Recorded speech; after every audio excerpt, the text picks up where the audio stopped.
राहु एक ऐसा ग्रह है जो न तो दृष्टिगोचर है और न ही जिसको किसी भी तरह से सीमित किया जा सकता है, लेकिन जिसके प्रभाव से जीवन अंधेरे में खो जा सकता है।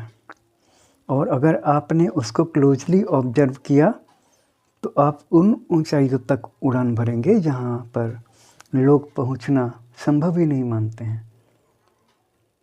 राहु की इसी ट्रिक को हमें डिकोड करना है। राहु प्लूटो की तरह का एक ग्रह है जो पुराने सांचे को, पुराने ढांचे को तोड़ना चाहता है। वो आपके कंफर्ट जोन को मिटाना चाहता है, क्योंकि आपकी जो अपनी एक पुरानी पहचान है, आप उसके प्रति वफादार हैं, लेकिन वो अब आपको सर्व नहीं कर रही है। लेकिन आप उसको छोड़ेंगे कैसे?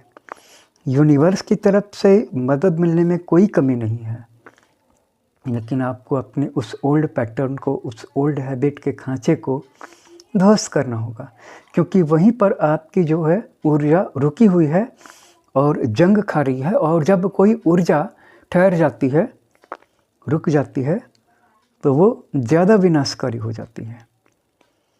तो राहु का स्वभाव जो है वो विद्रोही है, लेकिन विद्रोह केवल विध्वंस के लिए नहीं है। राहु आपको वहाँ पर ले जाना चाहता है जहाँ तक आप आज तक गए ही नहीं थे। अगर आपकी कुंडली में राहु तीसरे घर में है, छठे घर में है, 10वें घर में है या 11वें घर में है, या फिर मेष राशि में है, मिथुन राशि में है, तुला में है या कुंभ में है, तो ये एक कॉस्मिक इन्विटेशन है, एक खुला दरवाज़ा नई सोच के लिए।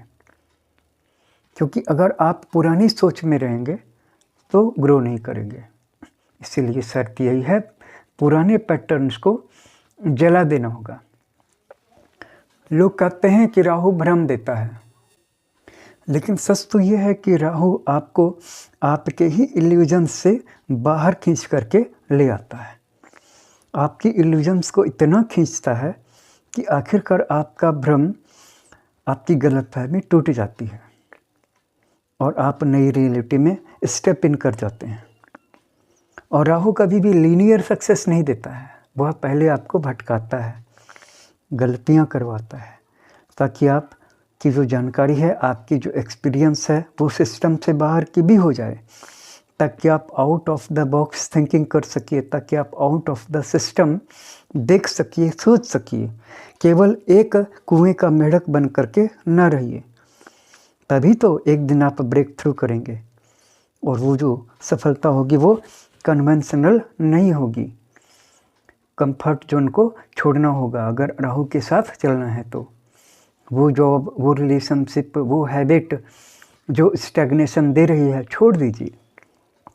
नए फील्ड में जाइए, टेक्नोलॉजी में जाइए या ऑकल्ट में जाइए या फॉरेन वर्क में जाइए, ग्लोबल बनिए, अनकन्वेंशनल स्टार्टअप कीजिए, एआई में जाइए, क्रिप्टो में जाइए, मीडिया में जाइए, जो भी राहु से जुड़ा हो। और राहु फ्लो मांगता है, डिसिप्लिन नहीं मांगता है। फ्लो आ गया तो रात भर काम कर रहे हैं। ये ऐसा नहीं कहता है कि आप इतने बजे से इतने बजे तक बैठ करके पढ़ाई कीजिए। एक बार फ्लो आ जाए, उस फ्लो को पकड़ लीजिए, और जब तक वो फ्लो है तब तक जी भर करके काम कीजिए, पूरी गहराई से काम कीजिए। और उसे स्ट्रक्चर नहीं चाहिए, बहुत ज़्यादा लेयर्ड स्ट्रक्चर्स हेल्प नहीं करेंगे। राहु फिर उनसे बाहर हो जाएगा। उसे तो स्ट्रेच चाहिए। और एक्सपेरिमेंट खूब करें, भले ही बार बार फेल हो जाएं, क्योंकि राहु फेलियर से डरने वालों को नहीं, बल्कि खुद को खो देने वालों को मिल जाता है। तो अगर राहु से जुड़ना है तो पहचान लीजिए वो आदतें जो आपको सिर्फ सुरक्षित रखती हैं, लेकिन ग्रो नहीं करती, विकसित नहीं करती। और वो संबंध जो आपके विंग्स को काट देते हैं, या वो बिलीफ जो आपके हर नए विचार से आपको डराते हैं, इन सबको तोड़ दीजिए। तभी राहु की शक्ति आपके अंदर में खुलेगी। राहु भ्रम तभी तक है जब तक आप सीमित हैं पुराने पैटर्न्स में। हर वो चीज़ जो आपको बांधती है तोड़ दीजिए, फिर देखिए आपके जीवन के दृश्य अद्भुत हो जाएंगे। तो कमेंट में ज़रूर लिखिएगा कि मैं अपने पुराने पैटर्न्स को तोड़ने के लिए तैयार हूँ।